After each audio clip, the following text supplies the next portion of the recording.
Good evening! Hi, I'm Verna. And I'm Tracy. And welcome to Bonfire Night. So muli, wini-welcome po namin lahat ng mga pastor, mga primary leaders, mga disciples, mga magulang, and kung first time mo dito, welcome sa Bonfire Night. Wini-welcome din po namin ang aming mga ka-Bonfire Night na nanonood sa iba't ibang bansa. So bago tayo magsimula, panoorin muna natin ang Bonfire Things to Remember.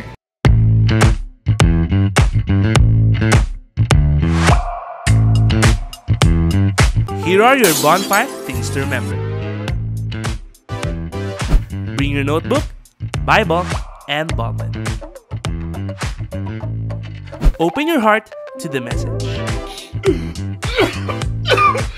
Hashtag Puspus Yarn. No unnecessary activities while watching. Hashtag multitasker. Wag ganon. Focus on the message through our speakers. No? Kasi kung makikita natin, ang gaganda ng promise. Ang gaganda ng Hashtag promise. focus ka lang. Invite and tag your friends. Be a blessing. Hashtag friendship goals. Engage by sharing your thoughts and leave comments below. Respond to the message and take action. Oh, huwag kalimutan mga ka-bonfire ha. Paalam!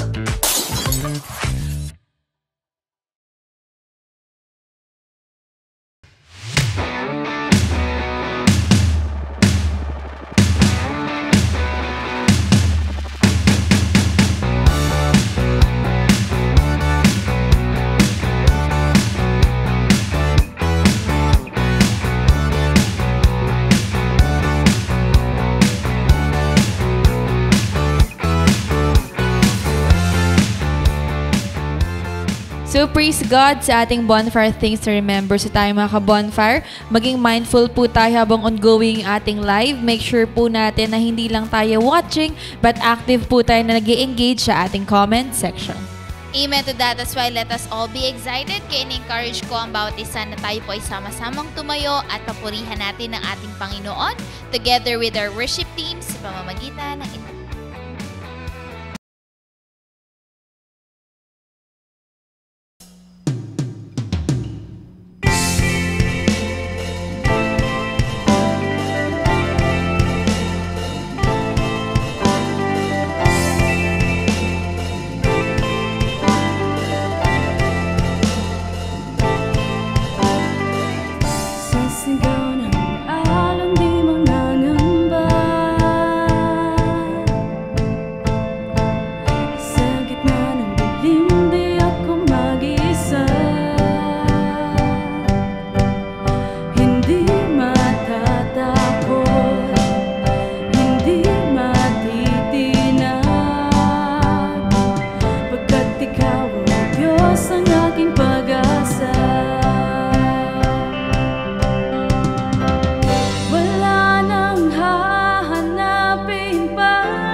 narito na.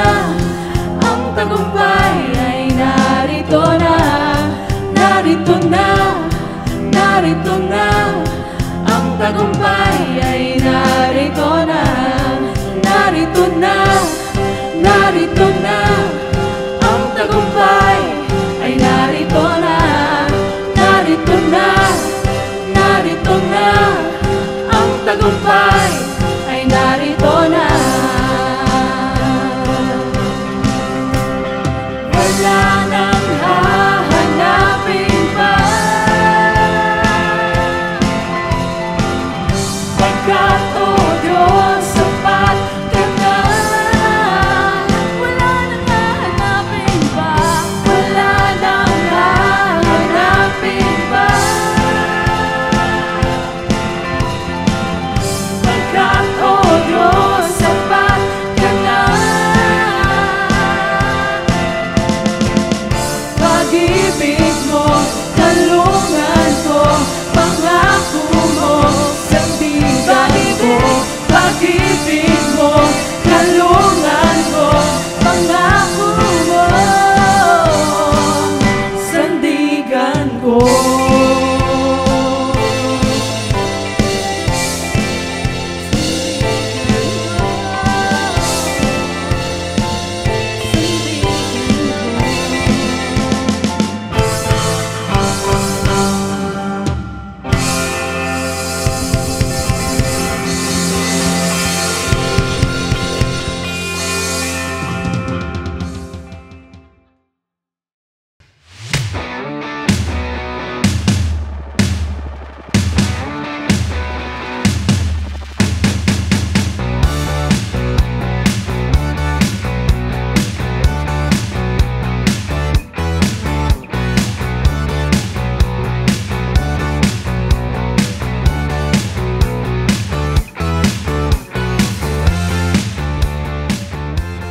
So praise God, and tonight let us all be excited dahil muli makarinig tayo ng salita ng ating Panginoon through our speaker. So we are reminding everybody na habang nakikinig po tayo ng ating message for tonight, tayo rin po ay active na nag-engage sa ating comment section.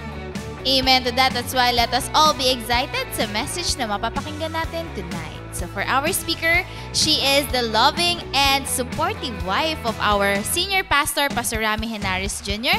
And our mentor, let's welcome Pastora Adele Henares.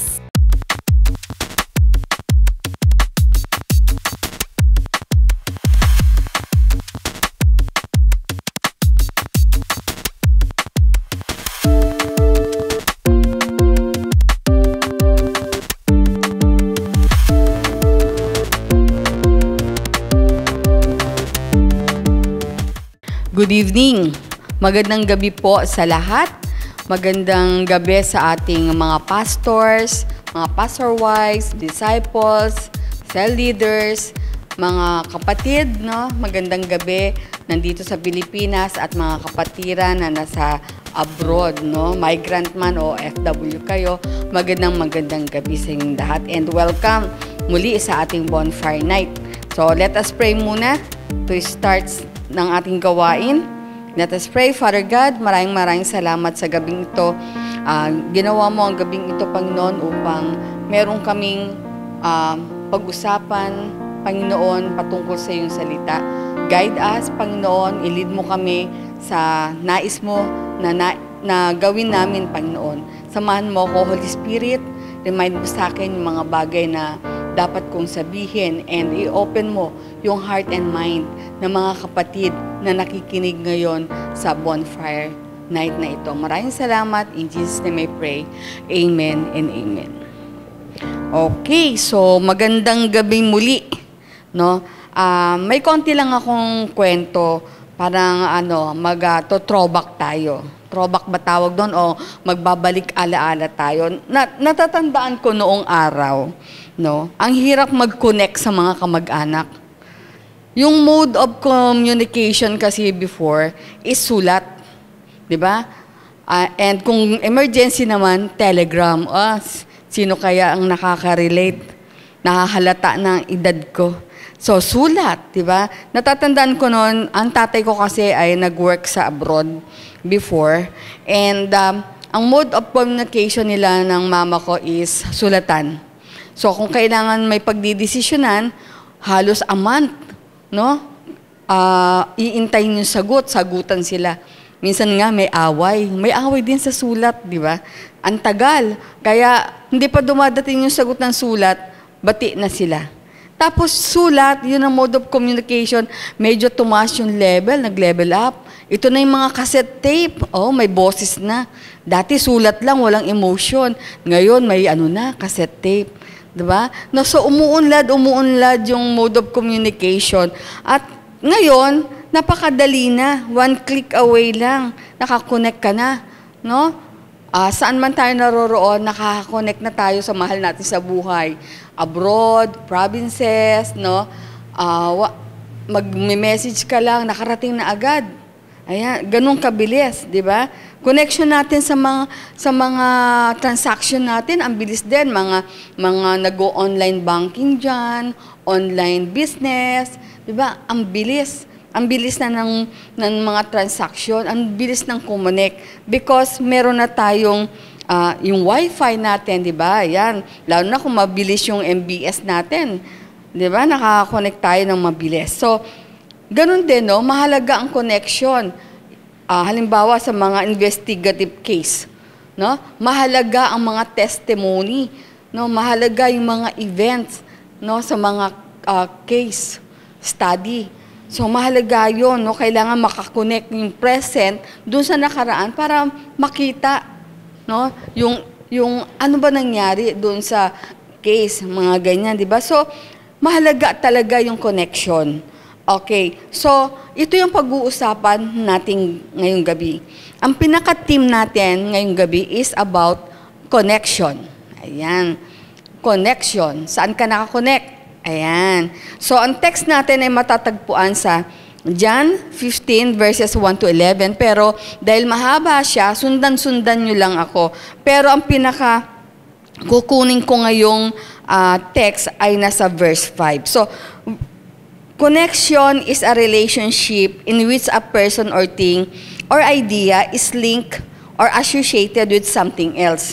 So, tao man o bagay man, no, na nagkakaugnay, may relasyon, yun yung connection. Okay, so tingnan natin ang Luke 15 verse 5. Sabi doon, I am the vine, you are the branches. He who abides in me and I in him, he bears much fruit. For apart from me, you can do nothing. No? Sa Tagalog, sabi doon, ako ang puno ng ubas at kayo ang mga sanga. Ang nananatili sa akin at ako sa kanya, ang siyang nagbubunga ng sagana, sapagkat wala kayong magagawa kung kayo'y hiwalay sa akin. Sa ating personal life, sa pamilya natin, sa trabaho natin, sa karera natin, o sa mga career na meron tayo, lalo na sa ministry, apart from Him, apart from Christ, we can do nothing. Kahit ikaw pa yung pinakamatalino, pinakamagaling na tao, pinaka-organized na tao, apart from Him, no, wala tayong magagawa. Paghiwalay tayo sa Kanya, papalpak talaga tayo, no, magiging magulo. Ayan, not peaceful ang buhay. Kasi malayo tayo sa Kanya. Kasi hiwalay tayo sa Kanya. Ayan. Minsan, kahit anong subok natin, no, trying hard tayong mag-advance yung buhay natin. Gusto natin umunlad yung buhay natin, no? Gagawa tayo ng iba't ibang paraan. Yung araw, gagawing gabi. Yung gabi, gagawing araw. Business dito, business doon. No? Kasi meron tayong dreams na gusto natin marating. Gusto natin umunlad yung buhay natin. Pero at the end of the day, pagod ka. At the end of the day, magulo isip mo. At the end of the day, balisa ka. Why? Kasi ginagawa natin ito apart from Him, apart from Christ. Ginagawa natin ito para sa sarili natin, no? So, nangyayari naman, natutupad ang dreams, natutupad naman yung pangarap, pero may something na kulang. May missing link. Yun yung hahanapin natin. Bakit, no? So, anong connection nito sa ating lesson ngayon. Tingnan natin, balikan natin yung John 15 verse 1. Doon tayo sa verse 1. Sabi doon, I am the true vine, and my Father is the vine dresser. Every branch in me that does not bear fruit, He takes away. And every branch that bears fruit, He prunes it so that it may bear much or more fruit. So, pansinin natin, may vine dresser. Sino ang vine dresser? No? Tagapag-alaga. It is the Father. Okay? And sino yung true vine? Sino yung puno? Si Jesus Christ po ang nagsasalita dito. So, siya yung puno. Okay? Sino ang branches? Branches, no? Tayo ang branches. No? Tayo yung branches. Sa time natin, ikaw yon, ako yon, tayo yon. Ano ang pinapahiwatig nito sa atin? Upang makapagbunga tayo ng sagana, no? Kailangan nakaabay tayo, nananatili tayo sa Kanya. Kailangan tayo ng mga branches dun sa puno, dapat nananatili, nakakonect. Dahil kung hindi, sabi dito, itinatapon, di ba? Sinusunog. Walang silbi eh. Di itapon ka na lang. Wala kang silbi, hindi ka nagbubunga. Tuyo ang mga dahon mo. Tuyo yung branches. So, itapon na lang. So, walang silbi, di ba? Bakit? Hindi naka-abide, hindi naka-connect, no? So, ano ang connection nito sa ating pag-uusapan? Gusto natin, 'di ba? Gusto natin ng isang buhay na mabunga. Isang buhay, pag sinabi natin mabunga, fruitful ka, successful ka. Gusto natin ang buhay natin victorious. Gusto natin isang buhay natin tayo ay matured, no? Mature tayo mag-isip, mature tayo magdesisyon. Gusto natin, no, full tayo of knowledge. Multiplier tayo sa task na pinapagawa sa atin ng Lord. Pero, in doing this, we need connection. Kanino? So, dapat alam natin kanino tayo dapat ko-connect. Dapat tamang connection yan. Dapat malinaw sa atin na ang connection natin ay sa ating Diyos. Ayan, dapat malinaw sa atin, solve tayo dyan. Na ang connection natin dapat ay sa ating Diyos, no? Maliban na lang kung naniniwala ka na mula ka sa unggoy, di maging unggoy ka na lang. Okay? Maging ugaling unggoy ka. Kasi naniwala ka na unggoy ka, nag-evolve ka from ape. Tapos naging man ka, di unggoy ka nga. So maging unggoy ka na, di ba?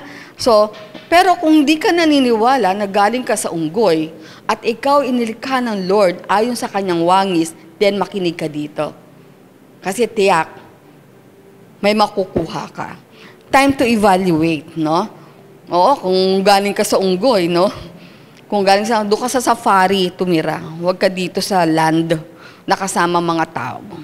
No? Pero, yun nga, sabi ko, kung naniniwala ka na ikaw created in the image of God, then, pag-usapan natin and have an evaluation this time and realization sa buhay mo ngayon. How do you build your life?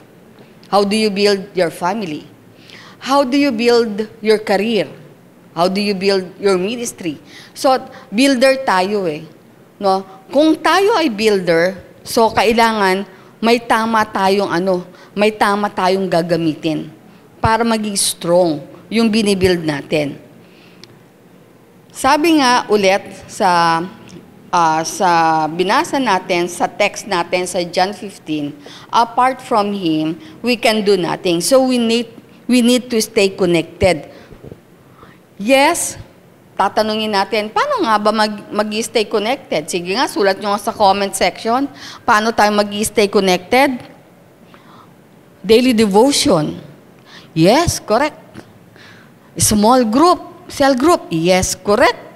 Prayer. Naku, lalong correct. No? Daily devotion, lalong correct. Simbahay, dapat lagi nandun tayo. Yes, correct. No? Tama yan. Fellowship. Yes, correct. Tama lahat yan. Pero, kailangan natin malaman, no? But we need to understand na merong pundasyon dapat to Dapat founded tayo dito sa pag-uusapan natin. Okay? So ngayong gabi, no, bakit madaling sumuko sa discipleship? Bakit madaling umalis sa cell group? Bakit konting correction lang ayaw na? Bakit nahihirapan sa pinapagawa ng Lord? Kasi may missing link. Sabi natin, stay connected tayo sa Lord, pero bakit nangyayari? Nawawala, umaalis. Okay? Yon. So, pag-uusapan natin to ngayon. So, dapat hindi tayo tinatamad dapat hindi tayo umaayaw. Kasi meron tayong nakalimutan. Ito yung pinaka. Okay? So, how to stay connected with God. So, yung mga binanggit natin kanina, tama yun. Yun yung pamamaraan. Pero, sabi ko nga, ano yung tamang pundasyon para magtuloy-tuloy tayo doon at hindi tayo aalis. Hindi tayo tatamarin, hindi tayo susuko, hindi tayo lalayo sa Panginoon. At sa iglesia, kung saan tayo ginagamit ng Lord, saan tayo nakakilala sa Panginoon. Number 1, how to stay connected. Number 1, teach what is the most important. Ituro kung ano ang dapat na mahalaga. May pinakamahalaga kasi. What is the most important? So, basahin natin sa Deuteronomy. Ayan. Deuteronomy.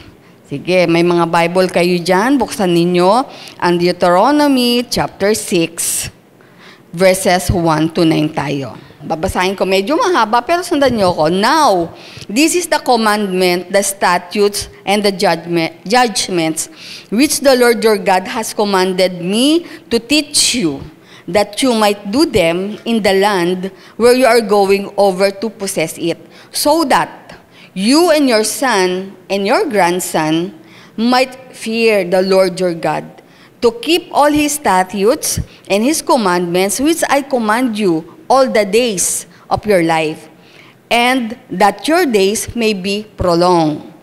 O Israel, you should listen and be careful to do it, that it may be well with you, and that you may multiply greatly, just as the Lord the God your fathers has promised you, in the land flowing with milk and honey. Verse 4, Hear, O Israel, the Lord is our God.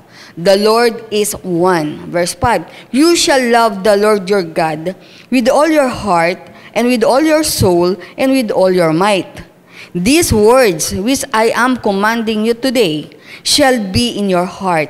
You shall teach them diligently to your sons, and shall talk to them when you sit in your house, and when you walk by the way, and when you lie down, and when you rise up. You shall bind them as a sign on your hand, and they shall be as frontals on your foreheads. You shall write them on the doorpost of your house and in your gates.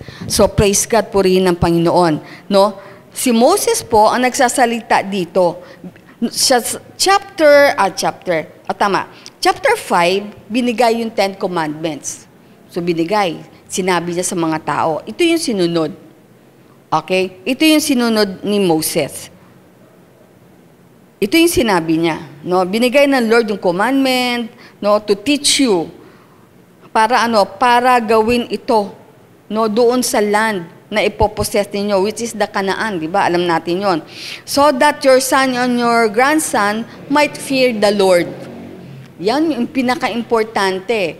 That your son and your grandson might fear the Lord your God, to keep his statutes, his commandment, which I command you all the days of your life. So pag sinabing all the days of your life, hindi liliban ng isang araw na hindi ka matatakot sa Lord. Okay? Na wala kang high view or high reverence sa Lord. No? Yan. So all the days of your life. And ano ang ano doon at ano ang promise doon? Your days may be prolonged, sabi dito. So, be careful to do it. Gawin mo ito. You may multiply greatly. So, sabi dito, ano yung ituturo? Okay, so may ituturo, may commandment eh. The Lord commanded to teach His people, His commandments, di ba? His judgments, para ano? Para magkaroon sila ng takot sa Panginoon. Ituturo nila ito kanino? Sa son nila, sa grandson nila, sa daughter nila. Okay. So, ano ang nakikita natin dito? God expected that the children of Israel would learn about God not primarily from Moses in person or through the priest or elders, but through their parents. So, ang first teacher ng commandments, ang first teacher ng law of the Lord, ang first teacher ng Bible, ng salita ng Diyos sa ating panahon ngayon, is the parents. Nakaatang po yan sa inyo, mga magulang. Okay? Nakaatang yan sa atin. Sabi dito, Hear, O Israel, the Lord is God. The Lord is one. So ituturo. Ito yung pinaka-importante na ituturo. The Lord is one. Okay? The Lord is our God.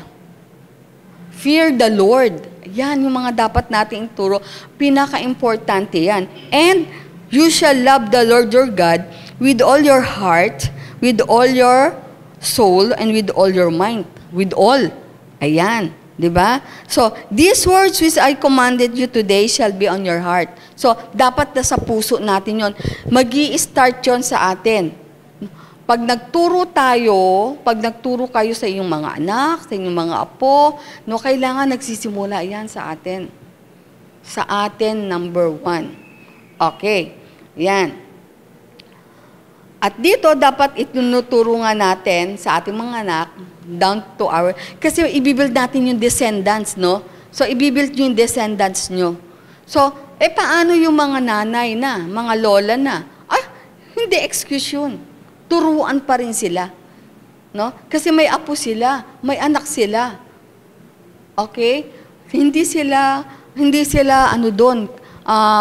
excuse. Ituro sa kanila. Ito yung dapat ituro. Diba?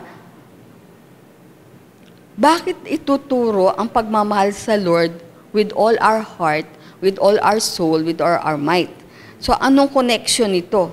Kasi nga, sabi ko nga, magbibuild tayo ng ating descendants. At yung descendants na yung kailangan tuloy-tuloy.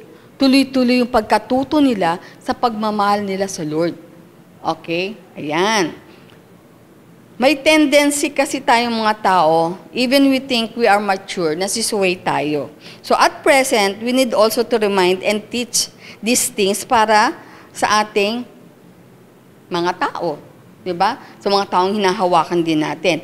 Sa lahat ng tao. So paano ituturo ito? Sabi doon, teach them diligently.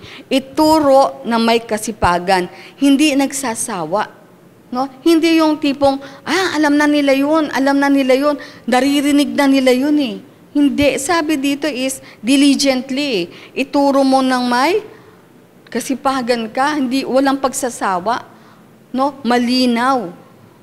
Malinaw na ituro. Ang sabi pa doon, you shall teach them, verse 7, you shall talk with them, when you sit in your house, when you walk by the way, and when you lie down. Diba? So, sa lahat ng pagkakataon, kung kasama mo yung apo mo, kasama mo yung anak mo, kung kasama mo si nanay, kasama mo si tatay, dahil ikaw pa lang naman yung Christian sa bahay, i-share mo yung salita ng Lord, ituro mo. Doon lang tayo mag-stay connected eh. Yun yung connection natin sa Lord eh. So, ano yung pag sinabi natin, teach them to love the Lord with all our heart, mind, and strength. So, paano ituturo? Teach them to worship God. Okay? Pag sinabi, teach them to worship God, ang worship kasi is 24/7 eh. Okay? Not only on Sunday yan. Not only every simbahan yan. Pag sinabi natin, teach them to love God with all their heart, with all their might, with all their soul, kailangan iti-teach natin sila to worship the Lord. To praise the Lord sa buhay nila. Ayan. To present our bodies as a living sacrifice nga, holy and acceptable, sabi sa Romans 12 verse 1 and 2, na iti-teach natin to live a holy life. Yun yung worship. Diba? Sabi sa Romans 12, 1 and 2, Sabi doon, present your bodies as a living sacrifice, holy and acceptable to God, which is your spiritual worship, not conforming to the pattern of this world. Kumbaga, hindi ka naaayon sa sistema ng takbo ng mundong ito, kundi magbabago ka na ng isip. Okay? Separate ka na. So, pag pinag-uusapin natin ng holiness, pag sinasabing holiness, set apart, na ibukod ka, hindi ka na gumagawa ng mga bagay or sistema ng mundong ito. So, teach them to worship God. Teach them to put God first in their lives, no? Sa decision making nila, dapat ni-inquire si Lord. Itong Old Testament sa devotion natin, no, yung mga kings, may mga kings na nag-i-inquire sila sa lagi sa Lord. Kung kaya nagiging successful sila. Dapat ito yung ituturo natin sa kanila. Matutong mag-inquire lagi sa Lord. Matutong humingi ng ang tawag dito, gabay sa Lord. Hindi yung gagawin ng isang bagay sa katatakbo sa Lord. Hindi. Inquire the Lord first. Yun ibig sabihin na put God first sa buhay. Kumbaga, nauuna si Lord sa buhay natin. No? Number 1 siya. Teach them to desire Him, His righteousness. Kumbaga, nanasain mong maging katulad niya. So, ituturo natin yun na maging katulad ni Kristo, yung character ni Christ, ma-form sa Kanya. So, yan. Halimbawa, pag sinabi natin, teach them to put God first. Halimbawa, Sunday service. Kasi kapag Sunday, pag online natin, simbahan, that's the Lord's Day eh. No option na yan. No optional. Hindi na yung pinag-uusapan kung sasamba ka ba o hindi. Okay? Sisimba ka talaga. Kasi you love God eh, with all your heart, with all your might, with all your soul. Diba? So, kahit sino pa yung pinaka na mag-i-invite sa'yo, kahit pinaka-close mo yan, kahit sino yung pinaka na tao na yan, uunahin mo si Lord. Sasamba ka. Tayo, online tayo, diba? Online tayo. Kahit online tayo, gawin natin una si Lord. Siya yung una. Huwag isabay sa mga bagay-bagay na dito lang sa mundo. Kasi Lord's Day to eh. And 6 a.m. is our covenant time. Okay? Yun yung putting God's first. Yun yung i-desire natin siya. Yung righteousness niya. Yung araw ng linggong ito ay para sa Lord. Okay? Di ba? Hahabulin natin siya. Yung presensya niya. Kaya tayo nagsisimbahay. Nagkataon lang, online tayo. So, walang pinagkaiba po yon, online man o face-to-face. Bakit? Minimit natin si Lord eh. Wino-worship natin si Lord. Diba? Gini-give natin honor si Lord. So, walang pinagkaiba yan sa face-to-face o online man. So, anong gagawin mo? 6 o'clock ng CGS. Covenant time natin. So, gising ng early, before 6, nakaano ka na dyan sa iyong gadget, no? Nakaupo ka na dyan, aawit ka sa Panginoon, worship ka, kasama na yung mga anak. Dapat hindi excuse yung mga babies ninyo, yung mga anak ninyo, dapat hindi nyo excuse yan. Gisingin nyo sila maaga para makita nila na you are putting God first in your life, in your family. So, yan yung kailangan natin na gawin. Kung sinasabi natin, we love God with all our heart, with all our soul, with all our mind. Ayan. So, hindi ka manonood ng late, no? Hindi ka gigising ng mga, napuyat ka, nagising ka ng 9, chinune in mo, no? Kasi pwedeng replay. Wala na. Ang dami mo nang gagawin. Ang dami ng distraction. So, anong gagawin mo dyan? Para karang nakikinig ng radyo. Di ba? Para nakikinig ka ng radyo habang nagluluto ka ng almusal, habang naglilinis ka, wala na. Wala. Di ba? So, 6 o'clock is our time. So, be on time. Doon tayo umupo kasama ng ating pamilya, kahit online tayo. Bakit? Saan mang 2 o 3 nagkakatipon sa aking pangalan, sabi ni Jesus Christ, ako ay nasa iyong kalagitnaan. Though online tayo, though nasa gadget tayo, ang pinag-uusapan si Lord eh. So, nandun siya sa gitna. So, walang ibang gagawin. Diba? Walang kwentuhan, walang daldalan. worship the Lord. Ayan. 'Di ba? Yan yung kung we want talaga yung foundation natin, ng connection natin sa Lord is strong. Ayan. Ano pa ituturo natin? Duro natin to obey Him. Okay? Sumunod sa Kanya. If you love me, you will keep my commandments, sabi sa John 14:15. To obey Him is not an option. Kung gusto mo lang, susunod ka. Kung ayaw mo, ayaw mo. Pag pabor sa'yo yung salita ng Diyos, susunod ka. Pag hindi pabor sa'yo, hindi. Hindi obedience yun. Disobedient pa rin yun. Nagdi-disobey ka pa rin yun. Yung papatse-patse. Diba? Patse-patse ang pagsunod. Kung gusto, ayaw, ito hindi favor sa akin, ito favor sa akin, ayan, gagawin ko. So, hindi ganon. When we say, ituturo natin na maging obedient sa Lord, dapat 100% yan kung anong sinasabi ng Lord sa Kanyang salita. Okay? Tiyak magtatagumpay tayo. Tiyak ang resulta, our life will prosper. Okay. Sa mga devotion natin ngayon sa Old Testament, no, may mga kings, no, they did what is right in the sight of God, what is pleasing in the sight of God. Pag ginawa nila yun, nagpa-prosper sila. Pag ginawa nila yun, nananalo sila sa battle. Pag ginawa nila yun, ang favor ng Lord sa kanila. Okay? Same thing. Di ba? Ang Panginoon kasi, siya yung noon. Yesterday, today, and forever, and tomorrow. Siya pa rin eh. Di ba? So kung uunahin natin siya, kung ituturo natin ito sa ating descendants, sa ating pamilya, then the Lord, yung favor niya, ipo-pour out niya sa atin. Ipo-pour out niya sa inyo. Kung hindi makakabuti sa atin. Meaning, sa lahat ng area ng buhay natin, dapat kapartner natin si Lord. Pag sinabi natin nakasentro si Lord sa buhay natin, sa puso natin, nakalink sa Kanya lahat yung gagawin natin. Work, nakalink sa Kanya. Career, nakalink sa Kanya. Studies, nakalink sa Kanya. Pamilya, nakalink sa Kanya. Ano pa? Gusto mong business, nakalink sa Kanya. Siya nasa gitna eh. Nakalink. Inquire the Lord. So, yan yung sinasabi natin na the most important thing na dapat natin ituro to stay connected with God. Tiyak, hindi ka aalis ng cell group. Kahit kapagalitan ni pastor, ni leader, kahit correct ka, hindi ka aalis. Bakit? Tama yung foundation mo eh. Number 2, live an exemplary life. Siyempre, nagturo ka, edi ipamuhay mo kung ano yung tinuro mo. Di ba? Sabi nga, walk your talk. So, nagturo tayo, we are now going to walk with our talk.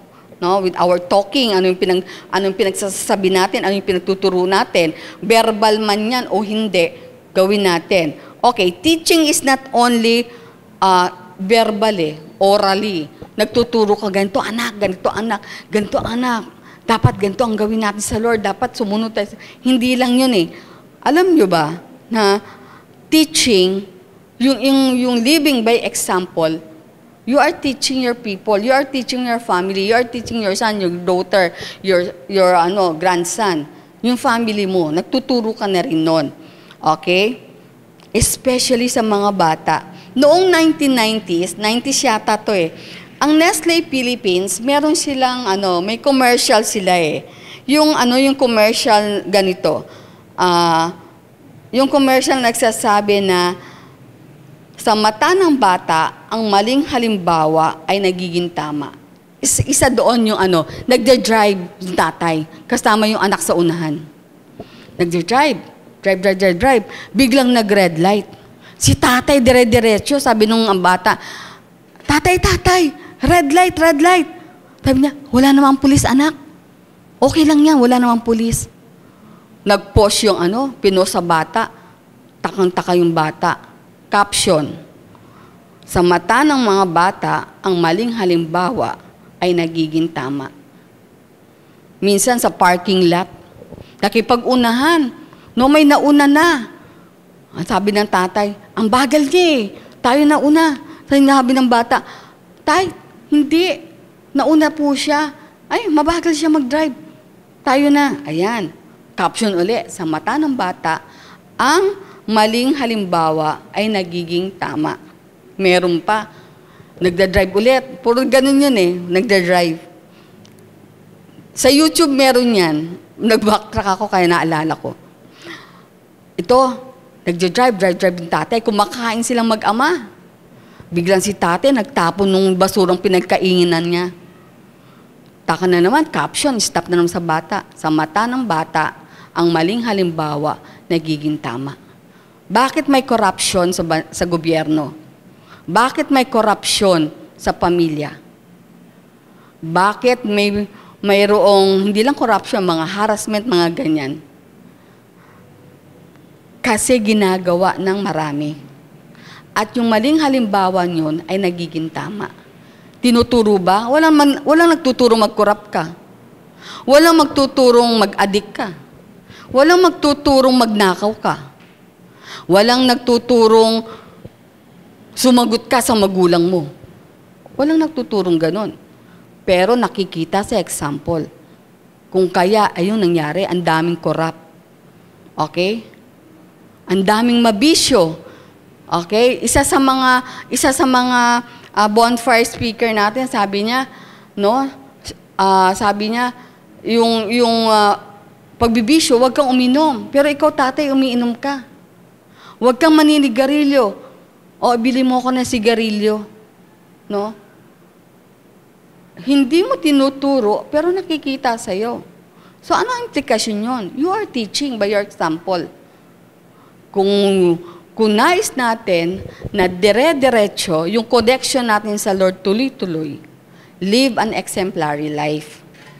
Yan. Wag tayo, sabi nga nung isang bonfire speaker din, hindi yung majority is not always tama.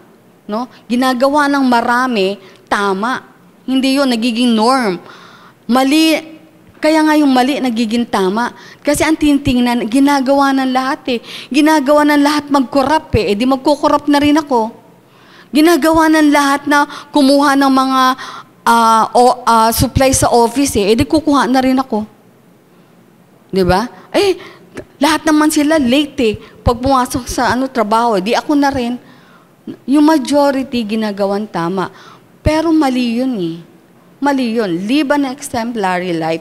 Lahat ng ginagawa natin, hindi man tayo nagtuturo, nakikita ito sa buhay natin. We live an exemplary life dapat. No? So yung tama ang gawin natin. Example, nagturo ka how to worship God. Kanina sinabi natin, worship is 24/7. So, sa araw-araw ng buhay natin, ang ginagawa natin, mga bagay na nakalulugod sa Lord.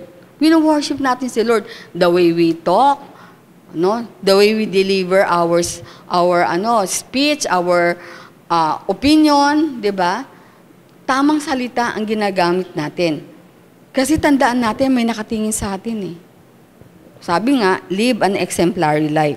Sabi sa Romans 12 verse 2, balikan natin yun, live a holy life, set apart. Bakit yung ginagawa ng iba ng mali, ginagawa mo? Bakit kaya ang hirap na na gumawa, na kahit nag-iisa ka, ang hirap gumawa ng tama? Bakit marami ang nasisway? Kasi nga yung connection sa Lord, hindi malinaw. Yung fear of the Lord, nawala. So, dapat ibalik natin yon, ituro natin yon, yung fear of the Lord. And kung may fear tayo of the Lord, we must love the Lord with all our heart, with all our might, with all our soul. Okay?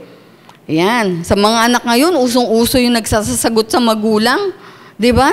Usong-uso sa mga anak ngayon, nagpapaalam sa magulang daw. Pero ang totoo, ipinapaalam lang. Nanay, may party kami. Sa gusto ng nanay, aalis. Alam nyo, yung salitang nagpapaalam, hihintayin mo yung sagot, papayagan ka ba o hindi. Kapag ay ikaw umalis, ipinaalam mo lang yun. Ginusto mo ang gawin. Sa asawa man, sa kapatid man, sa magulang man, no? Pag tayo nagpaalam, hintayin natin yung sanugot. Hindi yung ipinapaalam natin. Magkaiba po yun. Okay? Ayan. Okay, cell group. Sasabihin natin, oy, umatin ka na cell group, pero ikaw naman, di ka naman umatin na cell group. Huy, online simbahay ka, pero ikaw hindi priority sa'yo yung online simbahay. Di ba? So, live an exemplary life. Lahat ng tinuturo natin, dapat nakikita sa atin. Ayan. Yun yung dapat. Okay? So, kung nagsasamba tayo online, di ka late. Mag-aayos ka, makikita yun ng anak mo. Makikita yun ng kapatid mo. Makikita yun ng magulang mo. Magiging ganun din sila. Okay? Mga model nga tayo, di ba? Modelo tayo para kay Kristo. Joshua 1:8, this book of the law shall not depart from your mouth, but you shall meditate on it day and night, so that you may be careful to do according to all that is written in it. For then you will make your way prosperous, and then you will have success. So yung Bible po is our life manual. So, marami tayong pwedeng sabihin, kulang yung oras natin ngayon. No, hahaba pa ako, mahaba na nga siguro ko, pero hahaba tayo pag inisa-isa natin. Pero balik natin, yung kanina sabi ko, tama yun yung daily devotion, stay connected tayo sa Lord. Ang sinasabi ko ngayon, tamang pundasyon. If we truly love the Lord our God, hindi ka tatamarin sa devotion mo. At sa pagdi-devote mo, sabi nga dito sa Joshua 1:8, meditate it, no, day and night. Para ano? Para magawa natin yung mga nakasulat doon. Okay? Then your life will be prosperous. Ayan. Okay. So, 1 Peter 2:12. Magbibigay lang ako ng mga ilang verse, no? Keep your behavior excellent among the Gentiles, so that in the thing in which they slander you as evildoers, they may, because of your good deeds, as they observe them, glorify God in the day of visitation. Sabi dito, keep your behavior excellent. So yung mga kilos, galawan natin, dapat excellent sa mga Gentiles. Sino mga Gentiles? Mga pagano, mga hindi nakakilala sa Lord. Para ano? Para yung mga bagay na sinasabi nila laban sa iyo, na para kang evildoers, para kang nasa kulto. Okay, parang mga ganun. Mapapahiya sila. 'Di ba? At mag-glorify nila ang Lord kasi mali ang sinasabi nila. Bakit? Kasi good example ka eh. Kasi yung behavior mo, excellent eh. You live an exemplary life eh. Okay? Meron pa. Ephesians 4:1. Ayan, if sa peso naman tayo. Marami po yan sa mga Bible. Kaya mahalaga, nagdi-devotion tayo eh. Ephesians 4:1. Ano sabi dito? Therefore, I, the prisoner of the Lord, implore you to walk in a manner worthy of the calling with which you have been called. Worthy of your calling. Walk in a manner worthy of your calling. Kumbaga, sabi dito, walk in a manner worthy of your calling. Tinawag ka ng Lord eh. Tinawag ako, tinawag tayo ng Lord. Para ano? Anong pagkakatawag sa atin ng Lord? Sinave niya tayo, di ba? Para to live a holy life. To live an exemplary life. Tinawag niya tayo para maging katulad ni Kristo, para maging asin at ilaw ng mundong ito, para ma-preserve yung world nito para kay Christ. Okay? Yun. So, nandun tayo. So, number 1, pinaka-foundation natin, to stay connected, teach what is the most important. Fear the Lord. Love the Lord with all your heart, with all your soul, with all your might, all the days of your life. Fear the Lord. And then, number 2, live an exemplary life. Ito yung number 3. Transmit the vision. When we say transmit, it costs something to pass on from one person to another. Ibig sabihin transmit, ipasa mo yung vision. In the event na minsan, ang mga anak napapariwara, gumagawa ng kanyang sariling landas. Hindi mo na kontrolado yun eh. At least ginawa mo yung sinasabi ng Lord, teach them. No? How to fear the Lord, how to love the Lord. At least tinuro mo. So, doon sa event na sila ay kumawala sa mundo, nag-try sa mundo, problema na ni Lord yun. ang gawin natin, transmit the vision. Broader yan. Broader scope, larger scope, big scope na yan. No? Transmit the vision. So, may paglalagyan yung anak, may paglalagyan si asawa, may paglalagyan yung kapatid mo na minsan nakakilala sa Lord, humanap ng ibang landas. Si vision. Ano yung vision natin? Alam natin lahat yon. Matthew 28:19-20. Go therefore and make disciples of all nations, baptizing them in the name of the Father and the Son and the Holy Spirit, teaching. Yan na naman. Teaching them to observe all that I commanded you, and lo, I am with you always, even to the end of the age. So, yung point number 1 yan, it's sa atin, personal. Then, ituro sa anak, sa grandson, sa pamilya. Okay? Pero itong transmit the vision, it is broader nga, katabi ko Yung vision, yung loving God, yung vision na to win souls and make disciples, ito na pangkalahatan to. Gagamitin ka ng Lord. Kapag hindi tayo tumigil dito, in transmitting the vision, we will stay connected. Yung foundation ng connection natin sa Lord, tuloy. Kung ang pamilya natin ay hindi pa nakakilala sa Lord, kung ang pamilya natin ay tipong nag-sway, may vision. Tayo, continue to transmit the vision. Okay? Yan. Anong sabi sa Proverbs 22 verse 6? Train up a child in the way that he should go, and when he is old, he will not depart from it. Hindi niya malilimutan to. Bakit? Number 1, tinuro mo na sa kanya Lumaki siya Tinuro mo na kay nanay. Tinuro mo na kay tatay. Shinare mo na yung word of God. Pag ginawa nila yung gusto nila, hindi nila malilimutan yon. Isaiah 55 verse 11, so is my word that goes out from my mouth, it will not return to me empty. Okay, yung salita ng Panginoon na naibahagi natin sa kanila, hindi ito mawawala ng katuturan. Babalik at babalik sila sa Lord. Bakit? Ginawa mo kasing ituro Hindi, yung pinakapundasyon, ginawa mo So, babalik at babalik sila. Problema na ni Lord kung paano niya pababalikin. Ayan. Si Lord may iba't ibang kaparaanan Minsan may tapik. Minsan may parang bagyong tapik. Minsan parang signal number 10 na tapik. Ayan. Bahala na si Lord. Problema na yan. Paano niya pababalikin yung mga anak niya na pariwara. Pero tayo, transmit the vision consistently, walang sawa. Sa ganon, yung connections kay Lord, tuloy-tuloy. Di ba? Ayan.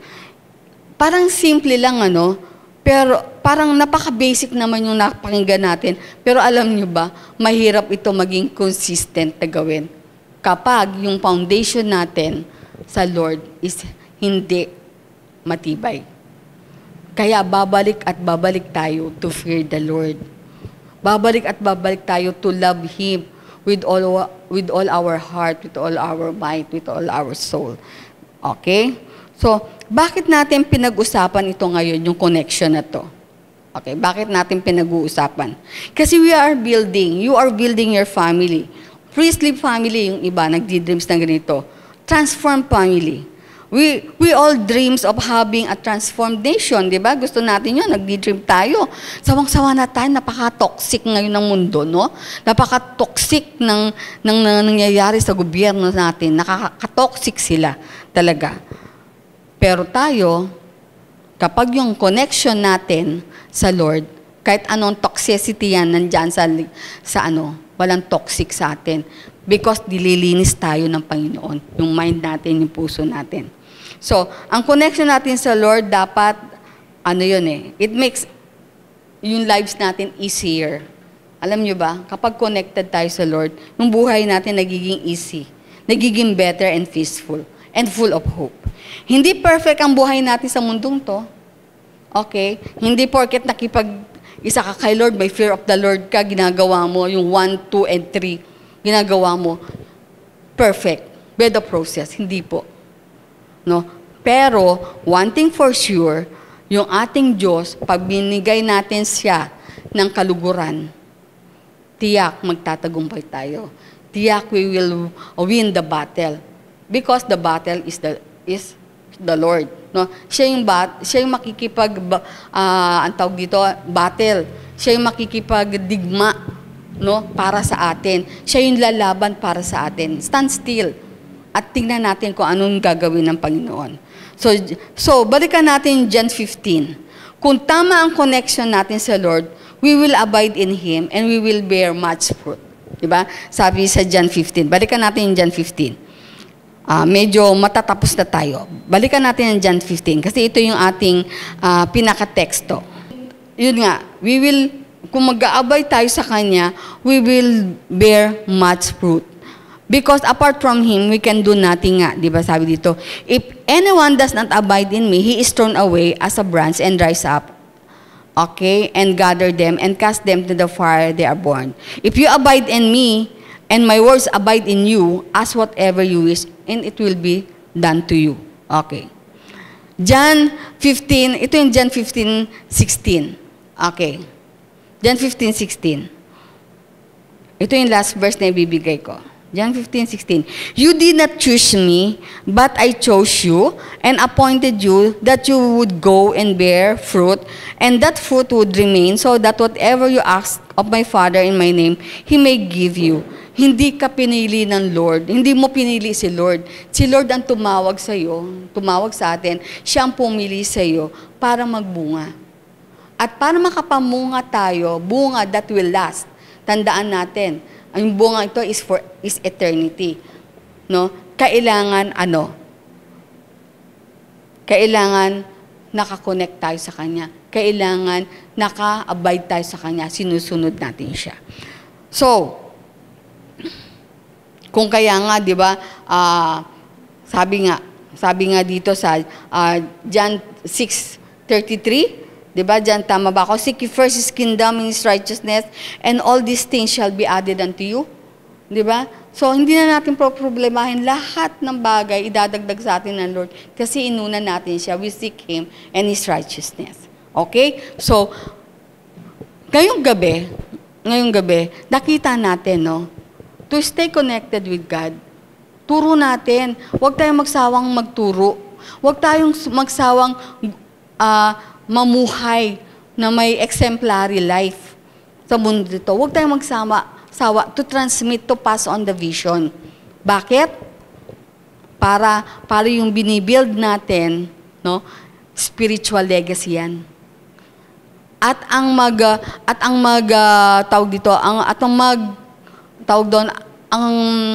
nasa dila ko. At ang resulta nito, no, ang magbe-bear nito is yung mga next generation, no? Sila ang makakakuha nito, makakatanggap nito. Yung spiritual legacy na ito, no? Yung mga unborn baby, sabi na ating mentor, no, spiritual leader natin si Bishop Roy, mga unborn babies daw, tinatarget na yan ng kaaway kung paano sisirain ng buhay. Ikaw, anong ginagawa mo? Nandiyan ka lang ba, papetiks-petiks? Okay? So, dapat tayong gawin. So, in conclusion, ito yung conclusion ko. To establish a strong spiritual legacy, na sinasabi ko nga bakit natin ginagawa yon, kasi we are building a spiritual legacy. To establish a strong spiritual legacy, we need to build the right foundation. Yun ang pag-usapan natin kanina.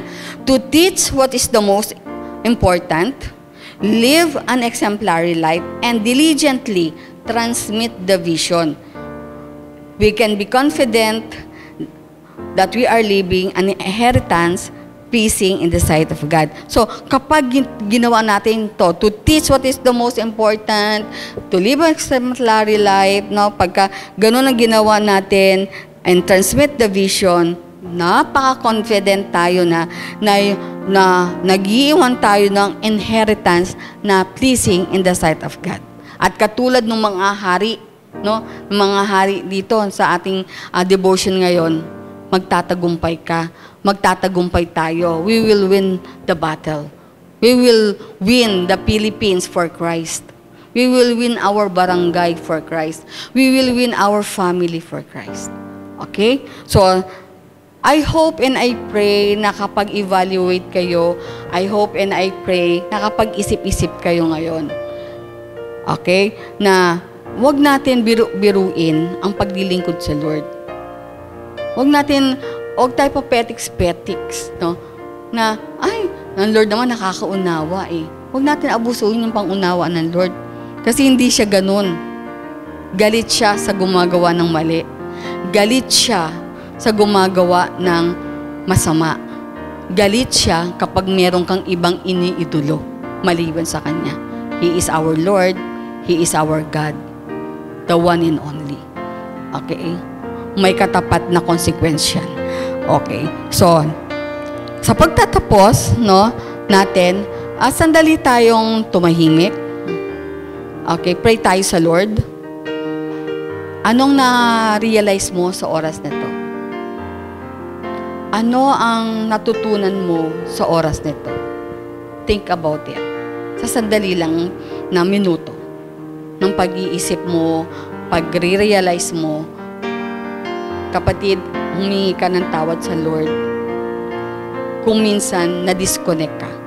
Akala mo connected ka, pero disconnected ka na pala. Kasi hindi ka naka-abide sa Kanya. Kasi ang ginagawa mo na yung gusto mo. Diba? Disconnected ka na sa Kanya. Kasi wala na yung fear of the Lord. Kasi sinusunod mo lang siya kung ano yung gusto mo lang sundin sa Kanya. Akala lang natin minsan connected tayo, pero we are not connected na. Kaya ang buhay natin, magulo. Kaya ang buhay natin parang punong-puno ng problema. Parang ang buhay natin parang lugmo. Balikan natin ang Panginoon. Okay? So, let us pray. Salamat, Panginoon, na niremind mo kami to do what is the most important para maka-stay connected kami sa iyo. There are distractions sa mundong ito and out of focus kami. At minsan, mas ginagawa namin kung ano yung ginagawa ng mas nakakarami. Nasisuway kami, Father God. Patawarin mo po kami. At sa mga oras na ito, we recommit our lives. We recommit our priorities. We recommit, Panginoon, yung buhay namin na simula sa araw na ito, we want to please you sa pamamagitan ng pagko-connect sa iyo, sa pamamagitan ng tuloy-tuloy na connection sa iyo. Lord, turuan mo kami how to please you. We want to serve you with all our heart. We want to praise you. We want to glorify your name. Kung kaya, Panginoon, naririto kami, gabayan mo kami, pangunahan mo kami, cover us all with your precious blood. Kailangan namin to. And sa oras na to, ano man, Panginoon, ang kahilingan ng mga anak mo, Lord God, tiyak, Panginoon, na makakamit namin dahil sa ngayon, we decided na magko-connect kami sa iyo ng tuloy-tuloy. Maraming salamat, Panginoon. Ito po ang aming samot dalangin sa matamis na pangalan mo lamang, Jesus. Amen and amen. So, God bless po sa inyong lahat.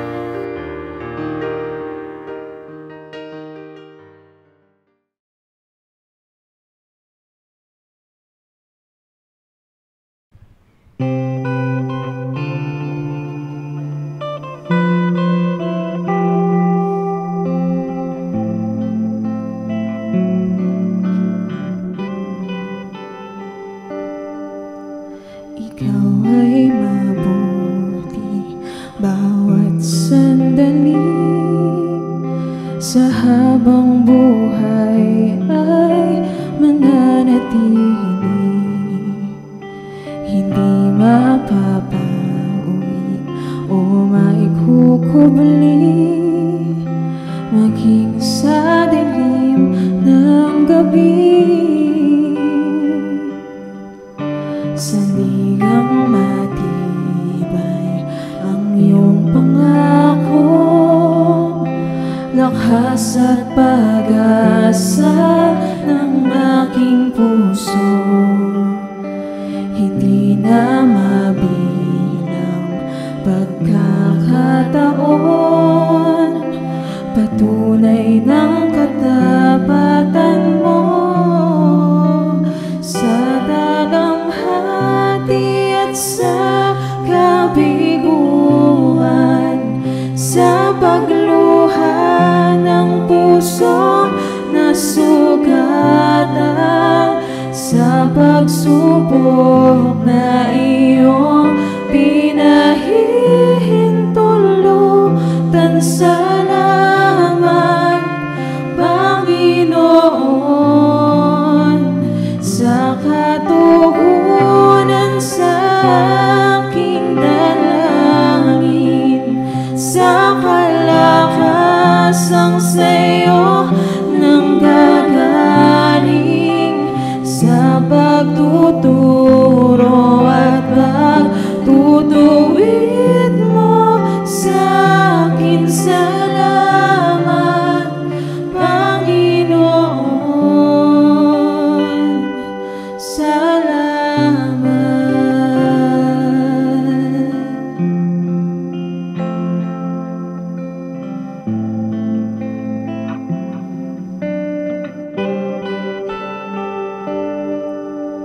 Ikaw ay mabuti bawat sandali, sa habang buhay ay mananatili, hindi mapapawi o may kukubli, maging sa dilim ng gabi. Sandigang matibay ang iyong pangako, lakas at pag-asa ng aking puso, hindi na mabilang pagkakataon, patunay ng katapatan mo sa dalamhati at sa kabiguan, sa pagluha ng pusong nasugatan, sa pagsubok na iyong pinahihintulutan. Salamat, Panginoon, sa katugunan sa aking dalangin, sa kalakasang sa'yo nanggagaling, sa pagtuturo at pagtutuwid mo sa akin. Salamat, Panginoon, ikaw ay mabuti, ikaw ay tapat,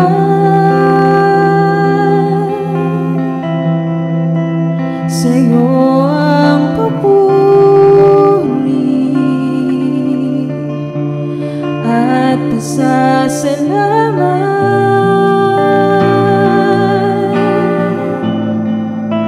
Ikaw ay mabuti, ikaw ay tapat,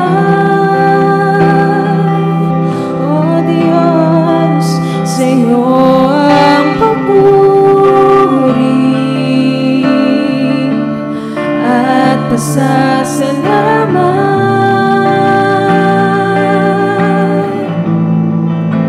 Ikaw ay mabuti, ikaw ay tapat, sa'yo ang papuri at pasasalamat.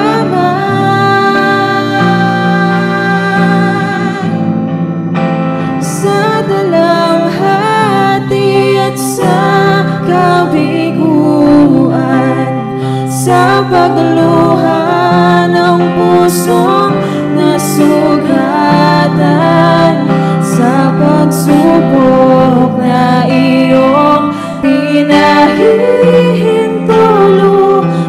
salamat, Panginoon, sa katugunan sa aking dalangin, sa kalakasang sa'yo nang gagaling, sa pagtuturo at pagtutuwid mo sa akin. Salamat, Panginoon, salamat,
Thank you po, Pastor Adel, sa message na hinatid niyo po sa bawat isa. At alam ko, marami tayong natutunan at na-remind tayo. That's why we encourage everyone na patuloy niyo pong i-post ang inyong mga takeaway lines sa inyong mga social media platforms using This hashtags.